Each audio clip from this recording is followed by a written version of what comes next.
Bienvenue sur le podcast Légitime, le podcast déculpabilisant pour toi qui t'es déjà senti trop ou pas assez. Moi c'est Clémentine, je suis coach confiance et estime de soi et je t'accompagne à reconnecter avec qui tu es, assumer ta personnalité et enfin te libérer du regard des autres. Mon objectif, que tu fasses péter tous tes verrous, que tu oses être toi et que tu ailles à fond vers la vie de tes rêves. Retrouve chaque semaine des conseils, des clés, des retours d'expérience pour booster ta confiance et comprendre enfin que tu as de la valeur et que tu es légitime. Alors, tu es prête ? Aujourd'hui, j'avais envie de te parler dans cet épisode de quelque chose qui peut être vachement culpabilisant, qui peut être vachement stressant et qui peut être vachement contre-productif aussi quand tu es dans un chemin d'épanouissement, de changement. Et comme j'en ai beaucoup parlé récemment, alors que ce soit moi avec moi-même ou avec des amis, je me dis que c'est peut-être un sujet qui t'intéresse ou quelque chose que tu as besoin d'entendre. Surtout là, on est en période d'hiver, t'es peut-être un peu fatigué, t'as peut-être pas le moral à fond les ballons, donc je pense que ça te fera peut-être du bien d'écouter cet épisode. Donc l'autre jour, il y a une amie qui m'a envoyé un Reels sur Instagram d'une fille qui montrait un petit peu les contradictions qu'on pouvait voir sur les réseaux, mais pas que, dans la vie de tous les jours, par rapport au développement personnel, par rapport à l'amour, par rapport aux conseils qu'on pouvait avoir, et que d'une personne à une autre, tu pouvais avoir vraiment tout et son contraire. Et c'est vrai que quand tu es dans une démarche de vouloir te sortir par exemple d'une rupture amoureuse, ou tout simplement vouloir retrouver du sens dans ta vie parce que là tu te sens complètement perdu, tu sais pas où tu vas, tu sais plus qui tu es, etc. C'est vrai que au premier abord, tous les conseils qu'on trouve sur les réseaux et que je donne aussi moi notamment, ça peut aider. Ce que je te donne aussi dans les podcasts, ça peut aider. Mais quand on élargit un peu beaucoup trop ton champ de découverte, là où tu vas chercher tes informations, tu te rends compte que d'un podcast à un autre, tu vas avoir des informations très contradictoires. Donc d'un côté, tu vas entendre par exemple « il faut absolument sortir de sa zone de confort ». Et si tu écoutes mes podcasts, d'ailleurs je crois que j'ai toujours pas fait d'épisode là-dessus, mais sache-le, moi je te dirais non, pas forcément. Au contraire, il faut pas sortir de sa zone de confort. Juste il faut se poser d'autres questions. Parce que bon, je vais pas te faire l'épisode aujourd'hui, mais pour moi la zone de confort, celle dans laquelle tu te trouves aujourd'hui, je pense qu'elle est pas confortable. C'est juste que tu es habitué à ça. Et déjà ça c'est une grosse différence. Et ensuite, est-ce que l'objectif c'est pas d'être dans une zone de confort permanente dans ta vie, mais qu'elle s'élargisse, que ce qui te faisait peur hier te fait un peu moins peur aujourd'hui et donc devient plus confortable, et que finalement tu gagnes en confiance dans chaque domaine de ta vie. Évidemment, ça va demander que tu l'élargisses, donc que tu mettes un petit pied dehors de temps en temps, mais ça va pas te demander de faire des gros sauts dans l'inconnu. Donc ça, c'est ma vision des choses. Et ça, c'est ce que moi, je vais te dire, t'expliquer, te donner ma perception, etc. Mais effectivement, dans un autre podcast, tu entendras peut-être qu'il faut absolument sortir de sa zone de confort. C'est très mal d'y rester, c'est de la procrastination ou tout ce que tu veux. Et en soi, c'est pas forcément une mauvaise chose. C'est pas forcément que cette personne elle aura tort, tout comme c'est clairement pas forcément que moi j'ai raison. Là où je veux en venir, c'est que dans le développement personnel, mais même dans n'importe quel domaine de la vie, il n'y a rien qui est jamais tout blanc ou tout noir. Pour moi, c'est vraiment très compliqué, voire impossible. Vraiment, pour moi, c'est vraiment impossible d'être catégorique sur des concepts, d'être catégorique sur des exercices, parce qu'en fait, ça dépend tellement de nombreux critères. Ça dépend tellement de toi où tu en es aujourd'hui. Ça dépend tellement de tes expériences, de ta vision de la vie, de ta perception de la vie, de la confiance que tu as déjà en toi, de l'estime que tu as déjà en toi, de l'entourage que tu vas avoir. Ça dépend en fait de tellement de choses que, pour moi, pour le coup, là je suis catégorique, c'est une erreur de dire c'est comme ça que tu vas devoir faire pour avoir confiance en toi. Et surtout pas comme ça. C'est comme ça qu'il faut faire pour te remettre d'une rupture amoureuse et pas comme ça. Tu ne peux pas être aimé par quelqu'un d'autre si tu ne t'aimes pas toi-même. Tu vois, pour moi, tout ça, alors oui, c'est des conseils qui sont à prendre, mais en fonction de ta situation. Et qui sont surtout à nuancer. Moi, je le dis toujours, je suis alors pas la reine, hein, mais ouais, un petit peu dans le sens où je mets beaucoup de nuances dans tout ce que je dis, dans ce que je fais, dans mon interprétation des choses. Alors tu me diras, ça pourrait être vu comme être une personne qui ne se mouille pas. J'ai pas envie de me mouiller, j'ai pas envie d'être catégorique, j'ai pas envie de prendre parti parce que j'ai peur des conséquences. Non, pour le coup, c'est pas ça. Pour moi, là, c'est que quand on parle de développement personnel, c'est tellement... Ça touche à l'humain, en fait. Et l'humain est imparfait, l'humain est complexe, l'humain est fait d'incohérences et de paradoxes. Même si on essaye de trouver du sens à tout ce qu'on fait, tout ce qu'on dit, tout ce qu'on voit, etc., on est blindé de paradoxes et de complexité. Donc, balancer des conseils comme quoi ça serait la solution miracle et qu'il n'y a que comme ça qu'on peut aller vers le mieux, c'est pas possible. Pour moi, en fait, c'est impossible. Je suis incapable de faire ça et jamais tu m'entendras dire ça. Et même, tu vois, je vais pas dire jamais parce que je suis déjà en train de te dire que pour moi, la solution, c'est de mettre de la nuance. Donc finalement, même là, tu vois, je pourrais paraître incohérente. C'est méga important pour moi de mettre des nuances partout parce que si je reprends cet exemple de si tu ne t'aimes pas, personne ne t'aimera. Déjà, je trouve ça un petit peu horrible comme phrase parce que c'est d'une violence, mais peu importe, je peux comprendre l'idée derrière ce conseil, plus ou moins, de c'est important d'apprendre à s'aimer pour que les gens t'aiment tel que tu es. Ça, c'est une chose. Mais dire si tu ne t'aimes pas, personne ne t'aimera, pour moi, c'est faux. Parce que parfois, c'est justement en rencontrant une personne qui va t'apprécier malgré tes traumas, malgré tes mécanismes de défense, malgré ton auto-sabotage. Hein, combien de personnes j'ai connues qui, parce qu'elles avaient une mauvaise estime d'elles-mêmes, elles ont tout fait pour tester la personne en face d'elles, pour voir si la personne, elle s'accrochait vraiment, voir si vraiment elle les aimait, voir si vraiment elle allait les accepter telles qu'elles sont. Eh bien, finalement, à partir du moment où elles sont tombées sur quelqu'un qui, alors oui, avait une maturité émotionnelle qui était assez forte pour être capable de comprendre et être capable de la soutenir, mais en soi, quand tu rencontres une personne comme ça peut te permettre, toi, au fur et à mesure, de te sentir de plus en plus en sécurité dans la relation, de te sentir du coup de plus en plus à l'aise avec toi, avec la personne que tu es, d'être de plus en plus en confiance et de te rendre compte que cette personne-là en face, elle t'aime, elle voit quelque chose en toi, elle voit de la valeur en toi. Et s'il y a quelqu'un qui est capable de le voir, alors toi aussi, peut-être que tu es capable de le voir pour toi. Et je te le dis parce que personnellement, c'est ce qui m'est arrivé. Pendant des années, j'ai manqué d'estime de moi. Dans mes relations, j'étais toujours un petit peu, ça va être fort ce que je dis, mais la serpillière, tu vois, qui fait tout pour montrer qu'elle a de la valeur, qu'elle mérite d'être dans le couple, qu'elle mérite d'avoir sa place, et ce qui est terrible. Et ça m'a brisée parce que mon estime de moi, là, elle était à ras les pâquerettes. Je me suis perdue en chemin. Quand ça s'est terminé, je savais plus qui j'étais en fait. Parce que moi, j'avais tout donné pour ces personnes, pour les soutenir, elles. Mais moi, finalement, personne n'était là pour me soutenir. J'avais personne sur qui me reposer. Et puis un jour, j'ai rencontré mon conjoint actuel, qui lui est beaucoup plus... Alors, était dans la patience, hein, parce que moi, je m'étais un petit peu verrouillée entre-temps. Hein, je me suis dit, c'est bon, j'en ai marre de souffrir. Mais lui, il a eu la patience, lui, il a eu la maturité. Lui, il m'a donné cet espace de sécurité, de me dire, maintenant, tu peux te reposer sur moi. Tu peux me faire confiance, tu peux te reposer sur moi. Je ne te donne pas cette responsabilité de t'occuper de moi. Et c'est bête, mais ça m'a laissé de la place pour moi retrouver qui j'étais et être moi dans le couple. Au lieu d'être une espèce de fusion un petit peu étrange où tu sais plus qui tu es, là j'avais la place d'être moi. Et ça a tout changé parce que ça m'a permis de me reconnecter à moi, ce que j'aime, ce que j'ai envie de faire, ce que je veux dans une relation et ce que je ne veux pas, et de m'autoriser à en parler en plus, ce que je faisais pas avant par exemple. Donc tout ça, et ça a pris du temps évidemment, hein, mais ça m'a aidé à m'aimer de nouveau.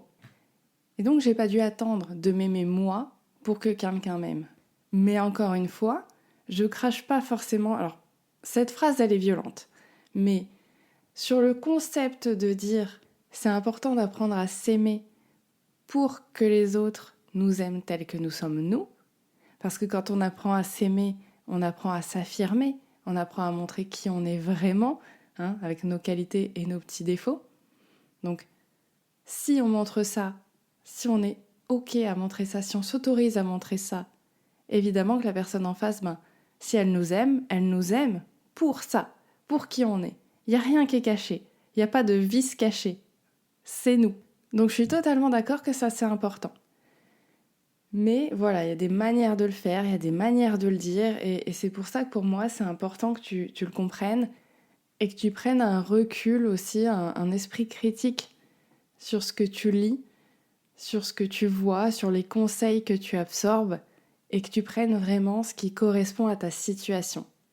Alors je sais, c'est pas évident, et c'est pour ça généralement que c'est bien mieux de se faire accompagner, que ce soit par un coach, un psy, mais de se faire accompagner pour que ce soit vraiment un suivi personnalisé, adapté à ta situation. Je te donne un autre exemple. Un jour, je voyais une personne qui parlait des phobies et qui disait qu'il fallait absolument s'exposer à sa phobie pour s'en débarrasser. Et en soi, oui, c'est un concept qui s'appelle l'exposition, où justement tu vas t'exposer progressivement à ta phobie pour petit à petit la voir disparaître, la voir en tout cas s'atténuer. Sauf que le conseil qu'elle donnait, si toi tu le prends au pied de la lettre, genre expose-toi à ta phobie, mais que derrière tu vas pas plus loin, qu'est-ce qui se passe ? Toi, t'as peur du vide, tu vas aller te mettre en haut de la tour Eiffel, mais là tu vas te taper une crise d'angoisse de l'enfer en fait. Si t'as pas plus de conseils, si t'as pas plus de personnalisation dans le conseil, tu vas te taper une crise d'angoisse de l'enfer. Parce que oui, le conseil est bon, mais il manque des choses. Et c'est à nuancer. Oui, il faut s'exposer à sa phobie, mais pas n'importe comment. Et ça dépend encore. Est-ce que c'est vraiment nécessaire ? Parce qu'il y a ça aussi. Est-ce que c'est vraiment nécessaire ? Et ce qui fait que tu auras d'autres conseils en face qui te diront non, il faut absolument pas t'exposer à ta phobie. Parce que ça te fait du mal, parce que c'est pas nécessaire, parce que tu peux vivre avec ou que sais-je. Et là aussi, c'est pas complètement faux. Mais ça va dépendre du contexte, de la situation, de la personne, de son niveau de maturité émotionnelle, etc. Ça dépend du contexte. Donc rien n'est toujours tout blanc ou tout noir. Tout est pour moi, encore une fois, c'est mon opinion, à nuancer. C'est pareil, souvent j'ai des clientes qui commencent à s'affirmer, qui mettent en pratique ce qu'on voit en séance et qui reviennent et qui me disent « j'ai pas réussi ». J'ai pas réussi à dire tout ce que je voulais à mon collègue, ou alors ouais, j'ai pas réussi à satisfaire 100% de mes valeurs aujourd'hui, putain, ça me saoule et tout. Et en fait, là aussi, il n'y a rien qui est tout noir ou tout blanc. C'est-à-dire que c'est pas soit je valide, je comble mes valeurs au quotidien tous les jours, soit je suis qu'une grosse merde parce que je le fais pas.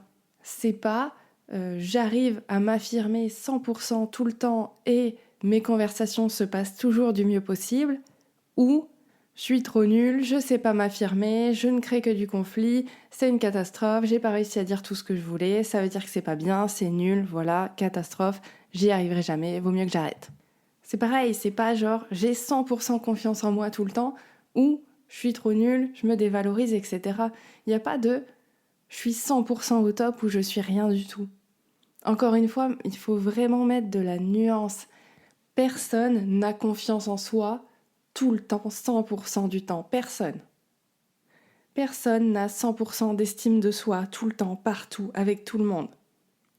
Personne n'arrive à s'affirmer, s'exprimer, communiquer parfaitement bien 100% du temps. Personne ne va 100% du temps, tout le temps bien. Personne. Mais vraiment personne.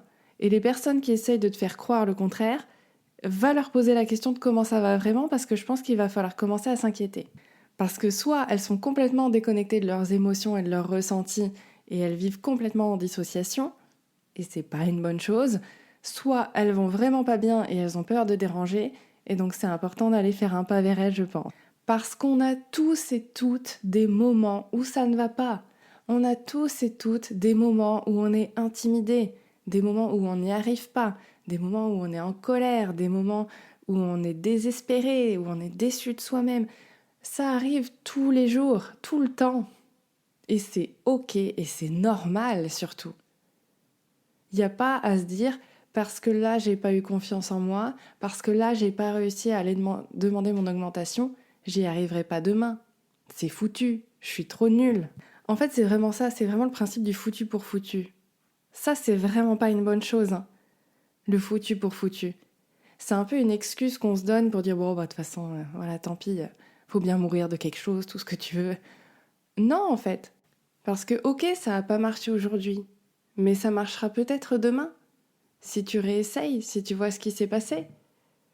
Ou peut-être que t'as pas réussi avec ton patron pour demander ton augmentation, mais que par contre, quand ton collègue est arrivé pour te refiler un dossier en plus, t'as réussi à lui dire non, sans sourciller, sans culpabiliser, etc. Donc, tout n'est pas foutu, en fait. C'est pas parce que t'arrives pas encore à t'affirmer comme tu le voudrais à 100% dans ton quotidien avec ton patron ou des personnes qui t'intimident encore un peu, que ça n'arrivera jamais et que tu ne le fais pas avec d'autres personnes. Et quand bien même tu le fais avec ton patron et que ça se passe pas comme tu l'avais voulu, c'est pas que t'as foiré. C'est pas que t'as 100% foiré, encore une fois. C'est pas parce que t'as pas réussi à 100% que c'est 100% foiré, du coup. Non, il y a vraiment une nuance à mettre. C'est ok, ça n'a pas marché comme je voulais, mais j'ai fait ce premier pas, j'ai essayé, ce que je ne faisais pas avant. Donc je sais que je suis partie peut-être un peu loin dans mon sujet, mais pour moi c'est tellement important de mettre ces nuances, surtout dans des concepts qui sont aussi vastes et complexes, parce que tu vois c'est pareil, un truc qui m'agace beaucoup, c'est que bien souvent sur les réseaux ou quoi, on entend oui tu manques de confiance en toi, le problème c'est le manque de confiance en soi, etc. Et moi je suis pas d'accord parce que on classe un peu tout dans la confiance en soi. La confiance en soi, en fait, c'est devenu un terme très générique, un terme très fourre-tout pour expliquer tous les soucis qu'on peut avoir d'estime de soi, d'image de soi, d'affirmation de soi. Et tout ça, ce sont des concepts qui sont bel et bien différents les uns des autres. Oui, ils viennent se compléter. Oui, ils sont complémentaires, on est bien d'accord. Mais c'est pas la même chose. Parce que dire à quelqu'un qui, par exemple, a du mal à s'affirmer, a du mal à parler en réunion, c'est pas forcément qu'elle manque de confiance en elle. Elle est peut-être totalement au courant de ses capacités, qu'elle a de bonnes idées, etc. C'est juste qu'elle n'ose pas parce qu'elle est intimidée, elle a peur de déranger. Et là, c'est pas une question de confiance en soi. C'est plus une question d'image de soi, d'estime de soi, de se dire quelle image je vais renvoyer si j'interromps la réunion pour parler de mes idées. Ou alors, si je parle de mes idées, est-ce que ça va pas paraître prétentieux? Et c'est vraiment différent. Parce qu'elle a confiance en ses idées, mais elle a peur de l'image qu'elle va renvoyer. C'est pas la même chose, et on travaille pas les mêmes choses du coup. Tout comme en face, tu pourrais avoir une personne qui, elle, n'est pas du tout sûre de ses idées, mais qui n'a aucune difficulté à intervenir en réunion, à participer, à poser des questions. Et pourtant, on pourrait dire que les deux manquent de confiance en elles, si on reste dans le générique. Sauf que dans les faits, si je devais travailler avec ces deux personnes en coaching, on travaillerait pas forcément de la même manière, en ouvrant les mêmes portes, etc. Donc, oui, moi ça me dérange beaucoup ce qu'on peut voir sur les réseaux, ou même voilà dans la vie en général, de trop généraliser. Je comprends qu'il faille simplifier parce que on a envie que les choses soient simples, on a envie de comprendre les concepts simplement. Mais je trouve que parfois cette recherche de simplicité, elle est plus contre-productive qu'autre chose. Parce que du coup, on s'y perd, on se reconnaît pas dans tel ou tel concept, alors que pourtant, on a l'air proche de notre problématique, on a l'air proche du problème, mais on voit que ça colle pas vraiment à notre situation. Du coup, on essaye plein de choses, et on finit un petit peu désespéré parce qu'on se dit « mais j'ai tout essayé et ça marche toujours pas ». Moi, j'ai tout essayé, toutes les solutions miracles, entre guillemets, tous les conseils de mindset, de confiance, etc. Et ça ne marche pas, je ne comprends pas pourquoi. Et bien souvent, de mon avis, c'est parce qu'on simplifie trop les choses, qu'on ne nuance pas assez, qu'on n'explique pas assez, que tout est question de contexte, encore une fois, et que chaque conseil peut être bon à prendre, mais qu'il faut faire attention et qu'il faut vraiment aller creuser ce qu'il y a derrière ces conseils-là. Et qu'il ne faut pas juste s'arrêter à réciter des affirmations positives, par exemple. Parce que si tu m'écoutes depuis un moment, tu sais que je ne suis pas fan de ce conseil-là, en tout cas donné en tant que tel, parce que oui, je peux être d'accord avec ça, mais il faut creuser derrière. Quelles sont ces affirmations positives? Quels sont leurs rôles? Pourquoi ça marche? Pourquoi ça ne marche pas? Etc. Donc, pour moi, vraiment, la nuance, c'est important. Il n'y a rien de tout blanc, il n'y a rien de tout noir. Mais l'important, c'est vraiment de personnaliser, de prendre ce qui concerne ta situation et rien que ta situation. Et si tu as du mal à faire le tri, c'est vrai que pour moi, j'encouragerais toujours à aller vers du personnel, de la personnalisation, parce que c'est ça qui va permettre de comprendre « Ah tiens, ça en fait, ça n'a pas marché parce que c'était pas adapté à moi, c'était pas adapté à ma situation. » Ou alors, je suis pas allée assez loin dans le conseil, dans l'application, et c'est pour ça que ça n'a pas marché. Mais comme personne n'était là pour me dire « Attends, est-ce que tu t'es posé cette question-là ? Attends, est-ce que tu as fait cet exercice-là ?» Évidemment, on s'arrête vite et on abandonne vite. Je vais m'arrêter là sur cet épisode. J'espère qu'il t'aura plu. J'espère qu'il t'aura peut-être permis de déculpabiliser, de te rendre compte que rien n'est jamais tout blanc ou tout noir, que c'est jamais complètement foutu ou 100% réussi, qu'il y a des nuances à mettre, il y a une jauge à bouger de temps en temps. Et si jamais tu as du mal à le faire et que tu as besoin d'un coup de pouce pour démêler un petit peu tout ça et pour souffler un coup par rapport à tout ce que tu vois, tout ce que tu lis, tout ce que tu entends, je t'invite vraiment à me contacter. Je te mets les infos dans la description pour au moins qu'on en parle. C'est sans engagement, c'est juste pour qu'on voit un petit peu où tu en es et ce qui serait possible de faire. Dans tous les cas, je te souhaite une excellente journée.